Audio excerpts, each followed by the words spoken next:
দেওবাৰে দিনৰ 3:30 বজাত চিচিবৰ্গত সদৌ অসম গৰিয়া জাতীয় পৰিষদৰ তৃতীয় বাৰ্ষিক প্ৰতিষ্ঠা দিৱস উদযাপন। চিচিবৰ্গ আঞ্চলিক সমিতি গঠন। অসমত প্ৰাচীন কালৰে পৰা বসবাস কৰি অহা ইছলাম ধৰ্মী গৰিয়াসকল দীৰ্ঘদিন ধৰি সামাজিক অৰ্থনৈতিক তথা ৰাজনৈতিকভাৱে উপেক্ষিত হৈ আহিছে। এই গৰিয়াসকলৰ আৰ্থ সামাজিক অৱস্থা উত্তৰণ ঘটোৱাৰ স্বাৰ্থতে গঠন কৰা হৈছিল সদৌ অসম গৰিয়া জাতীয় পৰিষদৰ।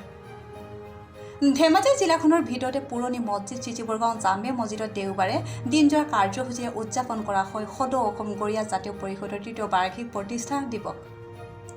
পুৱা পতাকা উত্তোলনেৰে আৰম্ভ হোৱা কাৰ্যসূচীৰ আবেলি অনুষ্ঠিত মুকলি সভাত সভাপতিত্ব কৰে স্থানীয় সমাজকৰ্মী বদৰুল ইছলামে।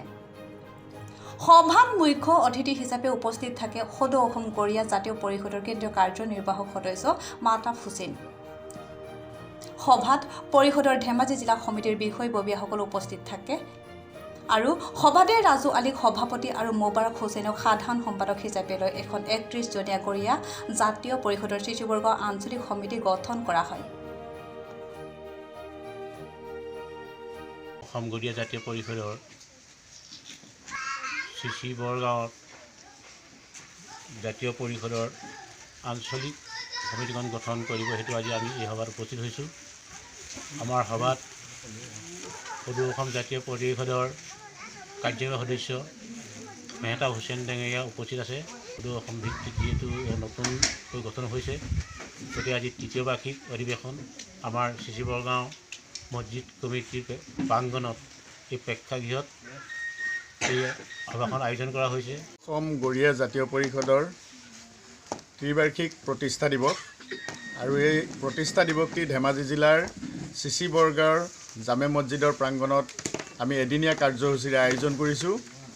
আমাৰ এই সদৌ অসম গৰিয়া জাতীয় পৰিষদৰ প্ৰতিষ্ঠা যদিও 3 বছৰ হৈছে, কিন্তু এই 3 বছৰত আমি অসমৰ প্ৰেক্ষাপটত আমাৰ যে সদৌ অসম গৰিয়া জাতীয় পৰিষদ মানে প্ৰতিষ্ঠা দিনৰ পৰা আজিলৈকে যিখিনি কাম কাজ কৰিছে, সেই কাম কাজখিনিয়ে আমাৰ ৰাইজৰ মাজত আমাৰ জাতিটোৰ ভাৱধাৰা মানে পুনৰ্জীৱিত কৰাত অৰিহণা যোগাইছে। আমি আমাৰ যিটো সদৌ অসম গৰিয়া জাতীয় পৰিষদ এইকাৰণেই আমি প্ৰতিষ্ঠা কৰিবলগীয়া হ'ল যে অসমৰ প্ৰেক্ষাপটত আমি দেখিবলৈ পাইছোঁ যে বিভিন্ন সময়ত আমাৰ নামবিলাক আলী হুছেইন আহমেদ থকাৰ কাৰণেই অন্য সম্প্ৰদায়ৰ লোকসকলৰ লগত আমাৰ নামবোৰ একাকাৰ কৰি দীৰ্ঘদিন ধৰি আমি বিভিন্ন জ্বালা যন্ত্ৰণা ভোগ কৰি আহিছোঁ। কিন্তু অসমীয়া মাতৃভাষা জীয়াই ৰখাৰ ক্ষেত্ৰত আমি অসমীয়া হিচাপে সম্পূৰ্ণ 100% আমি দাবীদাৰ, আমি অসমীয়া মূলসুঁতিৰ মানুহ।